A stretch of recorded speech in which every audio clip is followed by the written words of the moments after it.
À votre avis, qui gagnerait dans un combat? Une limace maléfique venue de l'espace qui tenterait de s'emparer d'une petite ville ou l'armée de bouseux en colère qui y vit déjà? Après qu'une personne a été infectée, le parasite commence à se propager à tous les habitants de la ville, les transformant en monstruosités terrifiantes. Et c'est aux habitants de l'endroit de l'arrêter avant qu'ils ne prennent le contrôle de la planète entière. Mais parviendront-ils à sauver la Terre ou seront-ils tous transformés en une délicieuse variété de pâté de viande? Je suis ici pour vous expliquer les erreurs commises, ce que vous devriez faire et comment battre le parasite de l'espace dans Horribilis.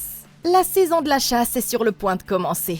Mais cette fois, ce sont les chasseurs qui ont du souci à se faire. La nuit est calme dans cette paisible ville de campagne. Mais dans quelques secondes, tout va basculer. Dans la forêt, une météorite venue de quelque part dans l'espace s'écrase tout à coup sur la Terre, où elle s'ouvre pour laisser apparaître un cocon de chair palpitant qui vit à l'intérieur. Une nuit plus tard, ce gars fortuné Grant essaie de faire des avances à sa femme Starla, mais elle dit qu'elle n'est pas vraiment d'humeur à le faire. Dépité, il enfile son pantalon et décide d'aller boire un verre au bar du coin. Il en est déjà à quelques bars quand une certaine Brenda s'assoit à sa table et lui dit qu'elle a le béguin pour lui depuis qu'il est sorti avec sa sœur au lycée. Ces deux-là décident d'aller très vite dans les bois. Mais quand les choses sont sur le point d'aller un peu trop loin, Grant se souvient qu'il a une femme à la maison et il préfère tout arrêter. C'est alors qu'il remarque la météorite qui s'est écrasée la nuit précédente et il voit une traînée de masse visqueuse qui part de la météorite et s'enfonce dans les bois. Tandis qu'ils titubent sous l'emprise de l'alcool pour la suivre, ils finissent par tomber sur la poche d'œufs extraterrestres qui palpite et gît dans la boue. Grant fait ce que tout le monde ferait dans une telle situation. Il tape sur le blob avec un bâton. Mais ce sera là sa plus grosse erreur. En effet, un minuscule ardillon jaillit tout à coup et traverse la poitrine de l'homme, puis remonte le long de sa moelle épinière jusqu'à ce qu'il s'accroche à son cerveau. Brenda hurle tandis qu'il se relève lentement, ensanglanté par tous les orifices de son visage. Mais Grant se retourne et s'en va sans dire un mot de plus, comme si le parasite avait déjà pris le contrôle. Il est visiblement encore capable de conduire jusqu'à la maison, mais dès qu'il y arrive, il ouvre immédiatement le frigo et commence à rassembler autant de viande crue qu'il le peut. Ok, on dirait que Grant va avoir une sacrée gueule de bois.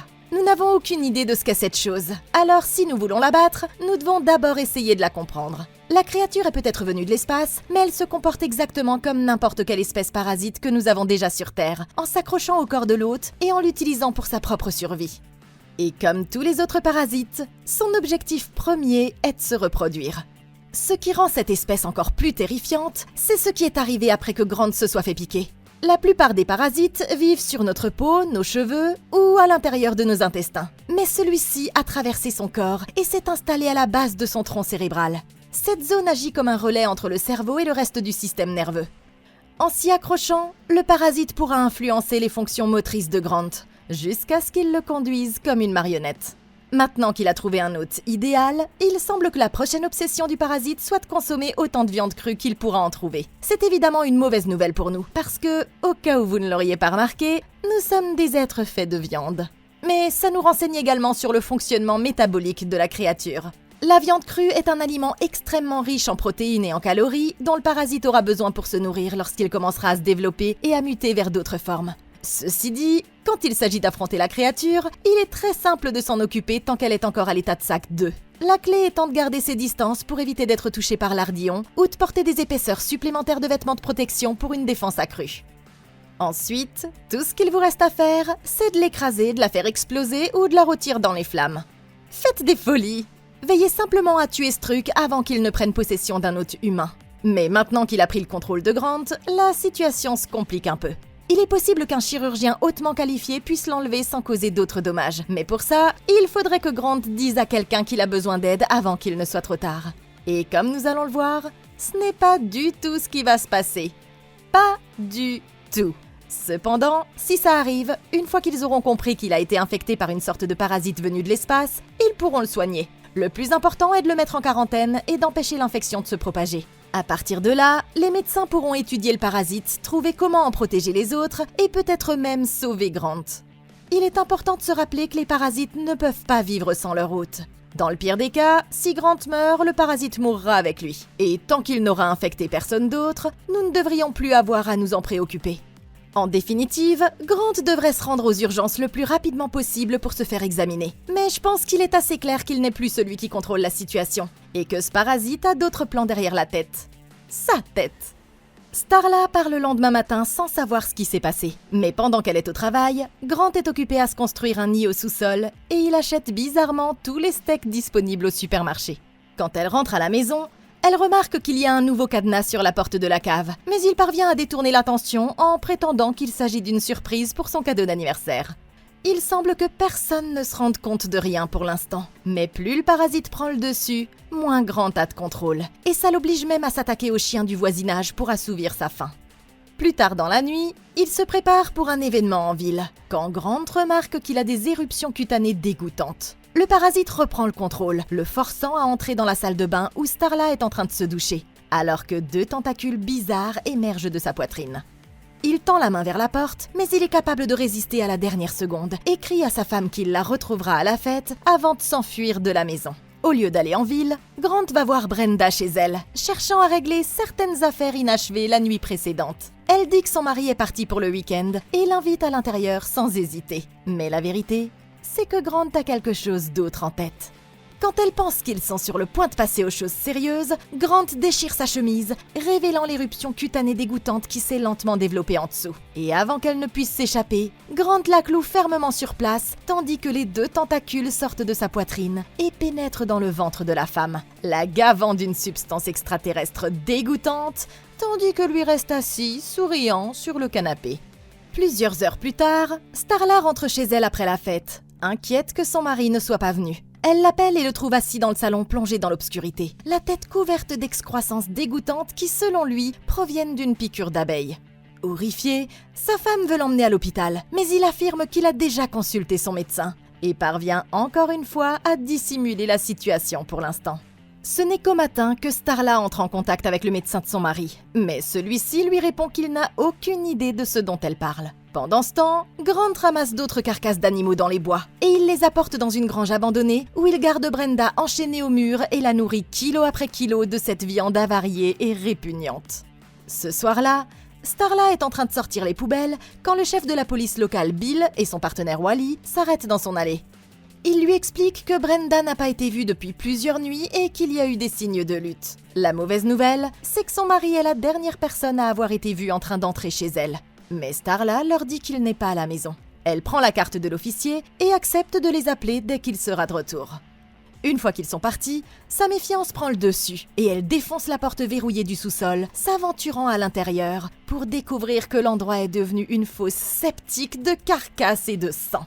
Terrifiée, elle tente immédiatement d'appeler les officiers, mais l'appel tombe sur leur répondeur. Et à ce moment-là, elle réalise que Grant l'observe à travers la fenêtre. L'homme pousse un hurlement contre nature et elle se précipite vers la porte. Mais il parvient à l'arrêter juste avant qu'elle ne puisse la verrouiller, la plaquant au sol et faisant glisser le téléphone à travers la pièce. Furieux, il lui reproche de l'avoir trahi et déchire sa chemise, relâchant les tentacules qui descendent vers sa poitrine pour la transpercer. Elle réussit brièvement à le repousser avec du mobilier, mais il la maintient en position d'étranglement avant qu'elle ne puisse atteindre le téléphone. C'est alors que les policiers arrivent à point nommé. Ils dégainent leurs armes et ordonnent à Grant de ne plus bouger. Ils la laissent partir, mais son corps commence rapidement à muter, ses bras s'étirant jusqu'à ressembler à un élastique avant qu'il ne se retourne vers la porte. Il disparaît dans la nuit, laissant les policiers sans voix face à ceux dont ils viennent d'être témoins. Ok, c'était complètement dément. On dirait que Reed Richards vient de subir une sorte de puberté parasitaire. Mais au moins, il est parti à présent. Et ça nous donne une chance de mettre au point un plan pour mettre fin à cette invasion avant qu'elle n'aille trop loin. Bon, commençons d'abord par ce que nous avons appris de cette rencontre. Sans vouloir rappeler l'évidence, je pense qu'on peut dire que cet extraterrestre est un prédateur. Nous pouvons le voir à ses déplacements suspects et à sa décision de chasser des proies vivantes au lieu de trouver d'autres méthodes pour se procurer de la nourriture. Il n'y a qu'une chose qui l'empêche d'atteindre sa forme la plus mortelle. Grant n'est peut-être pas aussi vulnérable que le sac 2, mais il est encore aussi vulnérable que tout autre être humain moyen. C'est pourquoi il a été si prudent avant d'approcher Starla la première fois, n'a ciblé que des animaux domestiques et autres petits animaux, et s'est finalement tourné vers Brenda comme première victime humaine, parce qu'il savait pertinemment qu'elle le laisserait entrer. Ça veut dire que le parasite ne veut pas risquer que qui que ce soit s'aperçoive de sa présence et se batte avant qu'il ne soit prêt. Après la récente transformation de Grant, nous avons appris que le parasite peut manipuler sa structure cellulaire afin de modifier physiquement le corps de l'homme. Il semble améliorer ses caractéristiques prédatrices telles que sa force et sa vision. L'objectif global étant de faire passer Grant du statut d'hôte à celui d'être symbiotique à part entière, en fusionnant leur biologie humaine et extraterrestre pour créer une version de lui-même beaucoup plus puissante et dangereuse. Maintenant, Grant n'est pas le seul à avoir été infecté. D'après ce qui s'est passé avec Brenda, il semble qu'il l'ait transformé en un nouvel hôte pour la prochaine génération de descendants du parasite. C'est une mauvaise nouvelle pour nous, mais la bonne nouvelle, c'est que pour l'instant, il semble que l'infection ne se transmette que par contact direct avec l'hôte, en particulier en se faisant embrocher par les tentacules bizarres de Grant. Tant que nous évitons tout contact avec Grant, nous pourrons peut-être l'arrêter avant qu'il ne se multiplie par d'autres moyens. Au lieu de le poursuivre, la première chose que Bill et les autres officiers devraient faire est de sécuriser la scène de crime ici à la maison. Ça leur donnera le temps de chercher des indices, et peut-être d'en savoir plus sur ce qui est arrivé à Grant ou sur l'endroit où il a pu emmener Brenda. Il s'agit peut-être d'une petite force de police, mais ils peuvent facilement augmenter leur nombre et leur efficacité en faisant appel à la communauté locale des chasseurs. Les chasseurs connaissent le terrain mieux que quiconque, et ils ont l'habitude de traquer les animaux dans les bois. De plus, ils disposent de chiens spécialement dressés qui pourront les aider à rechercher Grant et Brenda en suivant leur odeur. Ils pourront également nous aider grâce à un équipement de chasse spécialisé, comme la vision nocturne ou une caméra thermique, ainsi qu'à un arsenal d'armes puissantes. Et puis, c'est jamais une mauvaise idée d'avoir quelques boucliers de viande supplémentaires au cas où les choses prendraient tout à coup une tournure négative. Ils ne veulent sans doute pas semer la panique, mais la vérité, c'est qu'ils devraient vraiment alerter le reste de la ville. De cette façon, Grant ne pourra pas prendre les gens par surprise et les utiliser pour continuer à répandre l'infection. Le plus judicieux serait d'enfermer tout le bétail et la viande crue de la ville. S'il coupe les vivres de Grant, il ne pourra pas poursuivre sa croissance rapide. Ça l'obligera à prendre plus de risques et à se mettre dans des positions plus dangereuses, ce qui permettra aux officiers de tendre un piège et de le capturer, ou de se débarrasser de lui à l'ancienne avant qu'il ne devienne une menace trop importante pour eux. 3 jours après la dernière apparition de Grant, la station reçoit un appel signalant une nouvelle attaque.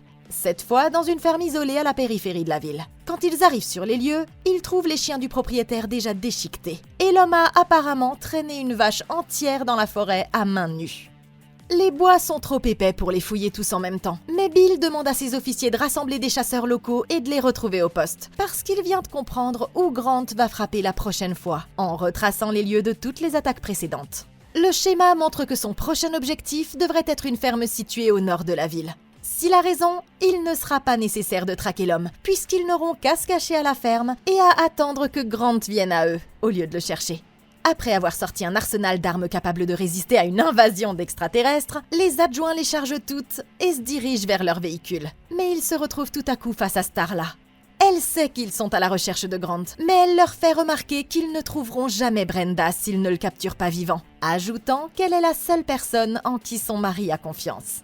Bill n'est pas sûr de cette idée, mais il la laisse se joindre à eux après avoir réalisé qu'elle avait raison. Déterminé à arrêter ce monstre avant que la situation n'empire, le père de famille vient accueillir les officiers à la ferme dès qu'il les voit arriver, expliquant à sa famille qu'ils doivent absolument rester à l'intérieur le reste de la nuit.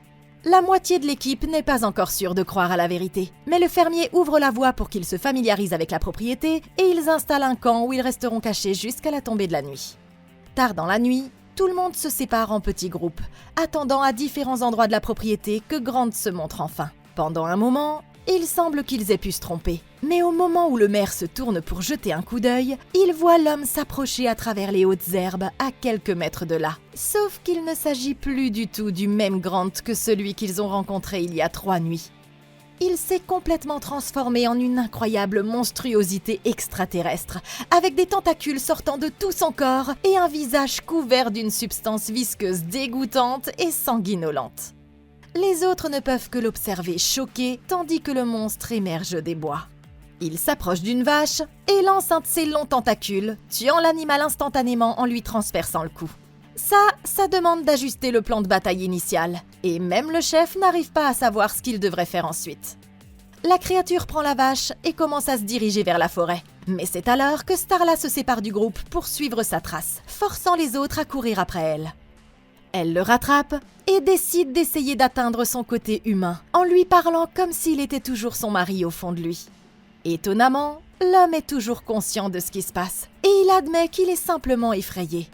Starla lui promet que tout ira bien, mais elle a beau essayer de le rassurer, Grant sait qu'il est déjà allé beaucoup trop loin. La créature se retourne pour s'enfuir au moment où les officiers commencent à se rapprocher. Mais un des chasseurs lui coupe la route, menaçant d'ouvrir le feu si elle ne se rend pas. Au lieu de faire ça, la créature fouette l'homme avec un de ses tentacules avant même qu'il ne puisse réagir. Et elle coupe tout son corps en 2. Ça fait 2 victimes et il en reste 11. Les officiers ouvrent le feu sur la créature qui s'éloigne en ondulant. Mais elle est quand même bien trop rapide pour que quiconque puisse la toucher. Et leur seul choix est de continuer à suivre la piste en s'enfonçant dans les bois. Ok, et moi qui pensais que Grant était censé être celui qui avait un dédoublement de personnalité, apparemment, je me suis trompée. La mauvaise nouvelle, c'est que le Jiffy Lub local vient de perdre son employé le plus fiable. Mais la bonne nouvelle, c'est que le QI moyen de la ville vient d'augmenter de quelques points. Je vais faire court, les amis. Buddy a vu cette chose au milieu des bois et du coup, il a décidé que le meilleur choix possible à ce moment-là était de se placer directement sur son chemin et de lui crier « Lève tes tentacules !» Je sais pas ce qu'il avait en tête en disant « On peut faire ça en douceur ou à la dure » à une abomination mangeuse d'hommes venue des profondeurs de l'espace. Mais je suppose qu'il a choisi la manière forte. Et tu n'étais pas vraiment préparé à ça sur le moment, pas vrai mon pote ? Je comprendrais si tu ne venais pas de voir cette chose tuer une vache d'un seul coup de tentacule dans le cou. Mais même avec le Desert Eagle, ce n'était clairement pas un combat que tu aurais dû engager. Les choses ne se sont pas passées comme prévu apparemment, mais il n'y a eu qu'une seule personne morte. J'ai de mauvaises nouvelles pour toi mon pote. Ce gars-là les amis, oui toi mon gars, il a sur toute la ligne. Au fur et à mesure que la créature évolue, on constate qu'elle devient de plus en plus dangereuse et qu'elle cherche de plus en plus de sources de nourriture pour alimenter ses changements rapides.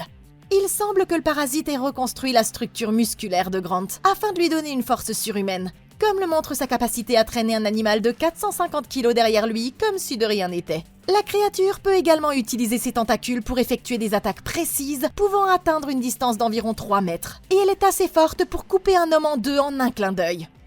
Rien qu'en le regardant, on peut dire qu'il est probablement plus résistant aux attaques physiques qu'avant aussi. Il pourrait même avoir la capacité de se régénérer après une blessure, ce qui veut dire que nos attaques devront être très précises et efficaces si on veut qu'elles fassent des dégâts durables.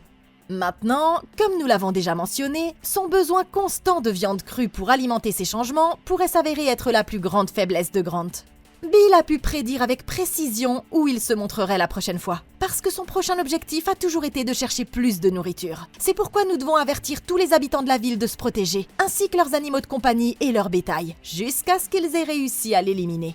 En lui coupant les vivres, on l'empêchera de grandir et on lui fera perdre un peu d'énergie avant le prochain combat. En effet, il est possible que l'instinct prédateur exacerbé de Grant le pousse à se concentrer uniquement sur une source de nourriture et à ignorer les autres dangers, ce qui pourrait permettre à Bill de lui tendre un piège. Ça pourrait aussi vouloir dire qu'il est plus sensible à certains stimuli comme la lumière et le son. Ainsi, une lumière vive ou un bruit très fort pourrait le désorienter suffisamment longtemps pour que quelqu'un puisse lui infliger un coup critique. Bill et les autres commettent une grave erreur en le poursuivant aveuglément, parce que Grant pourrait facilement les guider vers un piège. Nous avons déjà vu à quel point cette créature peut être mortelle, même quand elle est entourée d'un groupe lourdement armé dans un vaste champ. La dernière chose que nous voulons faire est donc de nous retrouver dans un combat en tête-à-tête avec elle sur son terrain. Nous ne pouvons pas battre la créature physiquement, nous allons donc devoir utiliser les avantages que nous avons. Le nombre, la stratégie, la technologie et le temps. Comme il est manifestement attaché à Starla, il pourrait essayer de l'utiliser comme appât et d'attaquer pendant qu'il baissera sa garde. Mais ça la mettrait inutilement en danger, d'autant que nous savons que la viande fera tout aussi bien l'affaire pour l'instant. Gardons donc Starla hors de danger jusqu'à ce que nous n'ayons plus d'autre choix. La créature a laissé échapper une autre information. Au fond de lui, au moins une partie de lui a très peur. Maintenant que nous avons mis le doigt sur sa faiblesse psychologique, nous allons en profiter pour l'utiliser à notre avantage. Le plan devrait ressembler à ça. Nous commencerons par boucler toute la ville, y compris les animaux domestiques, le bétail et même les épiceries. Mais à l'exception du grand stock de viande que nous placerons à un endroit stratégique qui jouera en notre faveur plutôt qu'à celle de Grant. Tout le monde se préparera avec les plus belles armes qu'on pourra trouver, y compris des lance-flammes de fortune pour que le travail soit vraiment efficace. Quand ils lanceront l'attaque, ils devront utiliser le bruit et les lumières pour la rendre aussi terrifiante que possible, en s'appuyant sur la peur intérieure de la créature et en la poussant à commettre des erreurs. L'essentiel consistera à viser la tête. Il ne faudra pas se préoccuper du reste du corps, parce que le but ultime sera la destruction pure et simple du parasite. Il n'y a aucun signe de Grant au début, mais un des officiers finit par l'apercevoir en train de s'enfuir dans un ruisseau boueux, et le groupe le poursuit jusqu'à ce qu'il se retrouve à l'extérieur d'une vieille grange abandonnée. L'endroit sent tellement mauvais qu'ils ont déjà des hauts le cœur alors qu'ils sont encore à plus de 3 mètres de la porte. Ils ne sont pas sûrs de ce que c'est, mais ils savent déjà que ça ne peut pas être positif. Et quand Bill commence à écouter attentivement, il peut entendre ce qui ressemble à une femme qui pleure de l'autre côté. Après un jeu de pierre-papier-ciseaux, pour savoir qui entrera en premier, il semble que ce soit à Bill d'ouvrir la voie, mais rien ne pouvait le préparer à ce qu'il est sur le point de découvrir. Quand ils ouvrent la porte, ils sont choqués de découvrir ce qu'il reste de Brenda qui les attend à l'intérieur. Oh, elle est bien vivante, mais complètement gonflée en une énorme bulle, et le parasite l'a forcée à manger jusqu'à ce qu'elle occupe presque tout le bâtiment. Les officiers n'en croient pas leurs yeux, et Bill essaie de demander à la femme comment elle en est arrivée là. Mais tout ce qu'elle veut, c'est continuer à manger de plus en plus de viande putréfiée. Le meilleur plan auquel il puisse penser est d'emmener la femme à l'hôpital pour on ne sait quoi. Mais avant qu'il ne puisse faire quoi que ce soit, Brenda commence à trembler et son corps entier commence à se fissurer de l'intérieur. Et c'est alors que Bill se rend compte qu'ils viennent de tomber tout droit dans un piège. Tout à coup, la femme explose littéralement et des milliers de ces méchantes limaces extraterrestres sortent d'elle, rampant sur les officiers et essayant d'entrer directement dans leur bouche si elles en ont l'occasion. Bill parvient à sauver Starla en couvrant leur bouche alors que les créatures grouillent sur eux. Mais certains des autres officiers n'ont pas eu cette chance. Ça fait donc 6 victimes et il en reste 7. Et maintenant, il semble que les parasites soient sur le point de s'abattre sur la ville. À la ferme, Kylie, la fille aînée de la famille, est à l'étage en train de prendre un bain, ignorant totalement ce qui est sur le point de se produire. Agacée par sa mère qui lui demande de se dépêcher, elle décide de mettre ses écouteurs et d'écouter de la musique. Elle ne s'aperçoit pas qu'une des limaces s'est déjà introduite à l'intérieur. La créature rampe jusqu'au bord de la baignoire et tombe dans l'eau avant de nager droit vers sa bouche. Mais elle se réveille et l'aperçoit juste à temps. Terrifiée, elle bondit hors de la baignoire, mais la limace commence à ramper dans son dos et parvient presque à entrer dans sa bouche, ce qui lui provoque des visions terrifiantes de ce qui se produisait sur sa planète d'origine. Cette fois-ci, la jeune fille parvient à extraire la créature avant qu'elle ne prenne le dessus. Elle l'écrase contre le mur et l'achève avec un fer à friser brûlant. Après s'être couverte, elle sort rapidement de la pièce en criant pour appeler ses parents. Mais elle voit sa mère s'effondrer sur le sol et vomir d'énormes giclées de sang.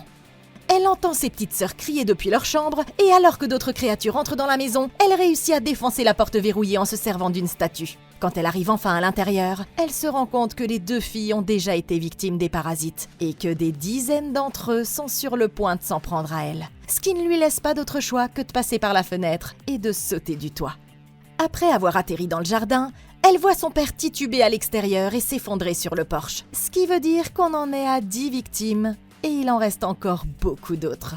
Les créatures sont toujours à ses trousses, et n'ayant nulle part où se réfugier, elle n'a d'autre choix que de se mettre à l'abri dans le véhicule familial, alors qu'elle grouille tout à l'extérieur à la recherche d'un moyen de pénétrer à l'intérieur. Ok, la situation ne cesse d'empirer. Maintenant, les cousins maléfiques de Gary l'escargot sont en liberté et essaient de contaminer tous les habitants de la ville. Il est clair que ces choses doivent être une sorte de progéniture ou de forme larvaire du parasite qui a infesté Grant. Et le corps de Brenda a agi comme un incubateur permettant aux limaces de grandir jusqu'à ce qu'elles soient prêtes pour la prochaine étape de leur cycle de vie. La bonne nouvelle, c'est que leur petite taille, leur méthode d'attaque limitée et leur vulnérabilité aux dommages physiques montrent qu'elles ne représentent pas une grande menace si vous n'en rencontrez qu'une seule. Le véritable danger survient quand elles parviennent à vous prendre par surprise et à pulluler de telle sorte qu'elles deviennent trop nombreuses pour que vous puissiez les éviter. Cette fois-ci, il ne s'agit pas seulement d'un ou deux parasites comme dans le cas de l'original, mais on parle déjà de centaines, voire de milliers de ces choses en liberté. Et ça, c'était que le premier lot. Ça veut dire que les parasites sont passés d'une stratégie de furtivité à une stratégie de reproduction massive et rapide grâce à leur nombre. Et ça veut dire que les limaces ne vont pas tarder à s'emparer de la planète entière. À ce stade, la situation s'est aggravée au-delà de la capacité d'une personne normale à la résoudre. Ils vont devoir faire appel à l'armée pour résoudre ce problème. Et une fois que ce sera fait, on sait qu'ils ne seront plus qu'à un ordre près avant d'atomiser toute la ville. Pour l'habitant lambda de Wilsey, ça veut dire qu'il est temps de se barrer. Espérons que vous êtes comme Kylie et que vous comprendrez que les limaces sont une menace avant qu'elles ne vous infestent. Vous pourriez essayer de verrouiller votre maison, mais comme l'épidémie ne semble concerner que cette ville, la meilleure stratégie serait de vous enfuir dès que possible. Mais il vous faudra tout de même vous préparer. La plus grande menace est qu'une limace pénètre dans votre corps en se frayant un chemin à travers votre bouche. Pour y remédier, il faut absolument se couvrir la bouche avec n'importe quel matériau solide. Il faudrait probablement un casque médiéval complet pour vous protéger vraiment, mais l'essentiel est de rendre la pénétration dans le corps par les limaces aussi difficile que possible. Puisque nous savons qu'elles peuvent être tuées par la force physique, l'étape suivante consiste à nous équiper d'armes. J'opterai pour une batte de baseball ou une pelle comme outil de destruction des limaces, mais je prendrai aussi un couteau de cuisine ou une hachette pour une défense de proximité rapide. Maintenant, il est évident que nous prendrons des armes à feu si nous en avons. Mais si ce n'est pas le cas, le bon vieux feu fera certainement l'affaire. Nous pouvons essayer d'utiliser des torches pour les retenir, des lance-flammes improvisées à l'aide de bombes d'aérosol pour les attaques à distance, et des cocktails Molotov pour éliminer un groupe entier d'un seul coup. Maintenant, une fois armés, nous devons nous frayer un chemin jusqu'à une voiture et commencer à rouler. J'essaierai d'apporter un tube comme un tuyau d'arrosage si possible. De cette façon, je pourrai siphonner le carburant des voitures abandonnées le long de la route, ce qui augmentera mon rayon d'action et m'éloignera le plus possible de la zone d'infection. Si courir n'est pas une option, alors le seul autre choix sera de se réfugier à l'intérieur et de tenir le plus longtemps possible. Colmatez toutes les brèches que les limaces pourraient emprunter pour pénétrer dans la pièce. Assurez-vous d'avoir des armes pour vous battre au cas où elles arriveraient à entrer, et avec un peu de chance, vous pourrez survivre assez longtemps jusqu'à ce que tout ça soit terminé. Pendant ce temps, Bill essaie de demander de l'aide par radio au commissariat, mais personne ne semble répondre à l'autre bout du fil. Starla examine les corps, et elle s'aperçoit qu'ils sont encore en vie, mais ils vont bientôt réaliser que ce n'est pas forcément une bonne chose. Bill décide qu'il n'a pas d'autre choix que d'aller chercher sa voiture à la ferme, laissant Starla et les autres survivants s'occuper des officiers blessés. En attendant, Starla essaie de puiser de l'eau grâce à un puits voisin, quand un des hommes blessés se redresse tout à coup et commence à s'approcher d'elle. Elle se retourne et constate avec stupeur qu'il est de nouveau debout. Mais le plus étrange, c'est qu'il parle avec la voix de son mari mutant. L'homme commence à avouer toutes les attaques brutales qu'il a commises dans la ville, et il demande à sa femme de lui pardonner en disant qu'il n'a fait qu'obéir à ses instincts naturels. C'est alors que le maire et un des adjoints arrivent, portant un autre blessé. Mais ils se rendent vite compte que quelque chose ne va pas du tout. Tout à coup, les victimes commencent à se réanimer et se transforment en une horde de zombies à l'esprit de ruche. Avant que quiconque ne puisse réagir, les zombies encerclent l'adjointe et s'apprêtent à la dévorer vivante. Starla pointe son fusil en leur ordonnant de reculer, mais les zombies se retournent et commencent à argumenter avec elle dans la voix de Grant. Pendant qu'ils sont distraits, l'adjointe tente d'attraper son arme, mais les zombies la saisissent avant qu'elle ne la sorte de son holster. Et l'un d'entre eux lance une gerbe de bave jaunâtre sur son cou, qui commence à dissoudre sa chair dès qu'elle entre en contact avec sa peau. Ça fait 11 victimes, et il reste encore une ville entière à dévorer. Après l'avoir laissé tomber au sol, un des zombies commence à crier à Starla qu'elle n'a pas ce qu'il faut pour le tuer. Mais c'est alors qu'elle appuie sur la détente et fait exploser le côté de son visage, ce qui fait ressortir le parasite qui disparaît dans les bois. Elle appuie à nouveau sur la détente alors que les autres commencent à venir les encercler, mais elle se rend rapidement compte qu'elle n'a plus de munitions, ce qui oblige Starla et le maire à s'enfuir en courant alors que les zombies les poursuivent. À la ferme, Kylie pourrait penser qu'elle est en sécurité vu que les limaces ont enfin disparu. Mais quelques secondes plus tard, les membres de sa famille zombifiée sortent en traînant les pieds et encerclent le véhicule en exigeant qu'elle ouvre la porte. Il est évident qu'elle ne peut pas leur faire confiance, mais elle ne peut rien faire, même quand son père saisit un rocher et commence à essayer de défoncer le pare-brise.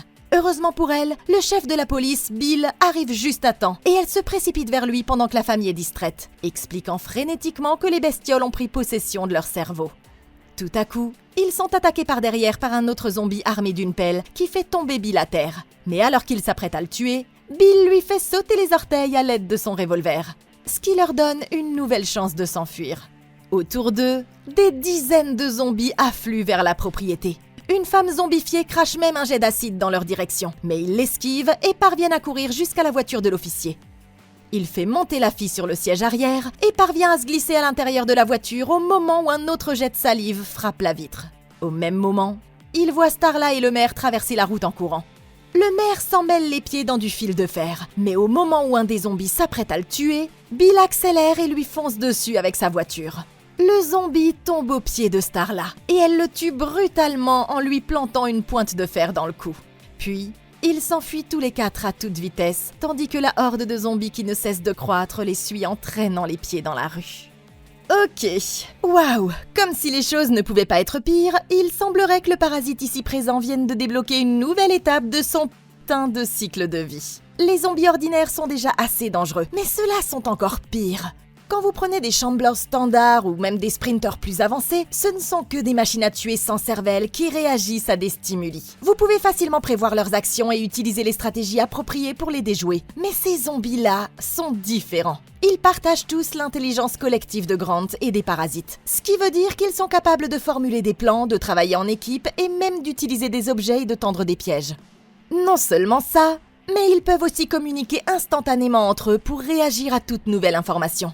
Comme va le souligner Kylie, si l'un d'entre vous voit, ils vous voient tous. Ce qui les fait ressembler davantage à une armée cohésive qu'à un essaim sans cervelle de menaces individuelles.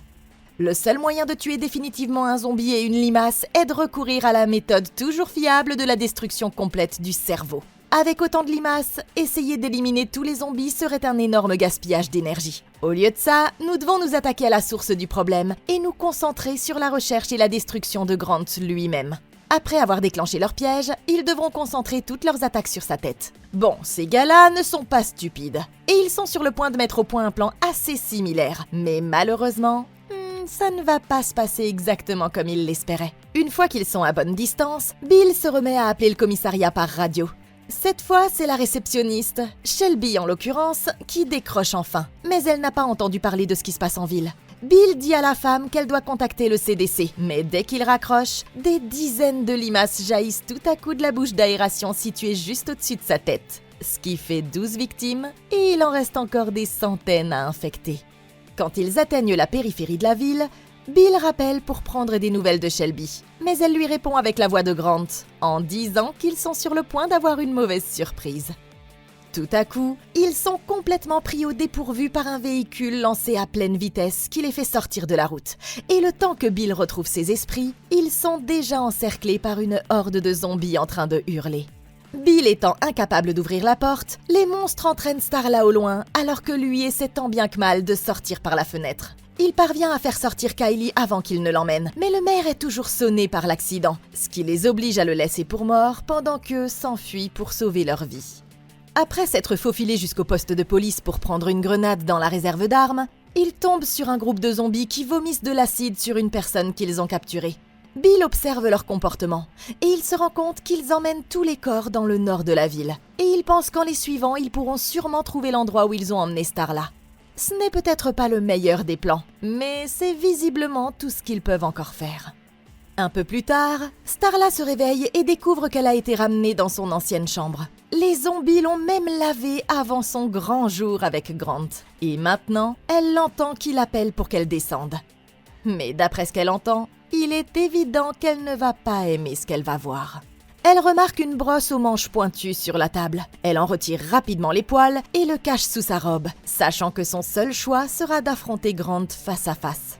Elle descend les escaliers et laisse échapper un hoquet de surprise involontaire. De l'autre côté de la pièce, elle voit une énorme monstruosité de chair et de tentacules, avec la tête de Grant qui dépasse toujours du centre du blob. À l'extérieur, Bill et Kylie arrivent enfin à la limite de la propriété, mais ce qu'ils y trouvent n'est pas réjouissant.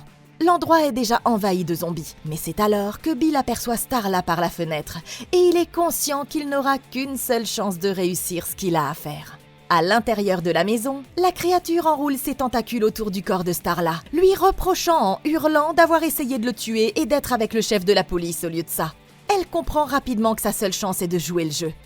Elle s'excuse donc en larmes de s'être retournée contre lui plus tôt, en disant qu'elle promet de rester avec lui quoi qu'il arrive. Elle semble parvenir à toucher son côté humain, et elle réussit à faire baisser la garde de la créature juste assez longtemps pour l'inciter à l'embrasser. Mais dès qu'il se rapproche, elle sort la brosse et la plante aussi fort que possible dans son cou. Il hurle de douleur, recule et la frappe avec un de ses tentacules. Quand il entend ça, Bill se fraye immédiatement un chemin sur la pelouse et ouvre la porte d'entrée d'un coup de pied. À l'intérieur, il tombe nez à nez avec le maire, qui commence déjà à muter. Et il le tue sans hésiter, faisant de lui la 13e victime. Au moment où le monstre s'apprête à tuer Starla, Bill arrive dans la pièce, la grenade à la main.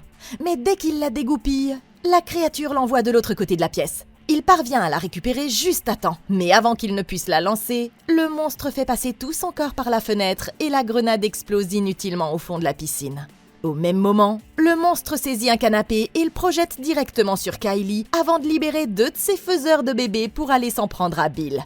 L'un d'eux lui transperce la poitrine et commence à le remplir de bave, mais il parvient à attraper l'autre avec sa main libre et à le forcer à aller directement dans un bidon de propane qui fuit, ce qui remplit la créature de liquide explosif.